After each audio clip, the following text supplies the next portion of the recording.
Yun lang ba ang nagtataka mga kapatid, mga kababayan, na paglarawan o rebulto ni McDonald's na siyang labag sa 24 hanggang 5 ng Exodo, na siyang pinagbabawal gawin sa 10 utos na paggawa at pag-ukit ng larawang inanyuan, ay okay lang sa mga protestante. Katunayan, hindi naman pwedeng puro katoliko lang ang kumakain dito.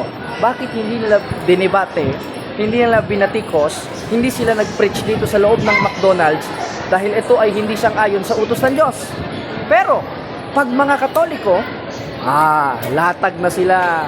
17:29 ng Gawa, 1:25 ng Roma sa Isayas, 42:8 ng Isayas, 24:5 ng Exodo, at napakarami pang mga chapters and verses na puro out of context naman para dalihin ang larawang inanyuan ng simbahang Katoliko na ang Diyos naman mismo ang nagutos sa 3 ng ikalawang kronika na in Hebrew ay meklaet, graven images na ang Diyos mismo nagutos ilagay sa kanyang templo.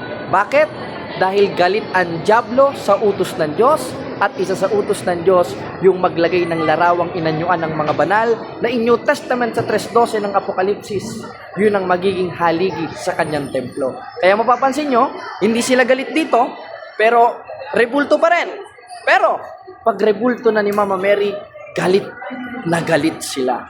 Bakit? Dahil ang larawan ni Santa Maria Virgen ay utos ng ating Panginoon Diyos na referred in Old Testament na kinatuparan in New Testament sa 3:12 ng Apokalipsis. Dahil makikita natin sa 3:15 ng Genesis, si Santa Maria Virgen o yung babae, tinapakan o dinurog yung ulo ng ahas. Walang iba kundi ang ama ng mga protestante na si Satanas. Kaya pansin nyo, pag dito, okay lang sa kanila, larawang inanyuan. Pero, pag larawan ni Santa Maria, galit na galit sila.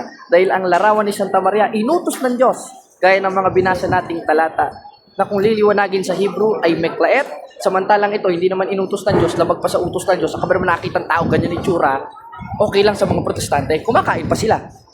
Yun lang mga kapatid, sana ay pag-isip-isipan ninyo.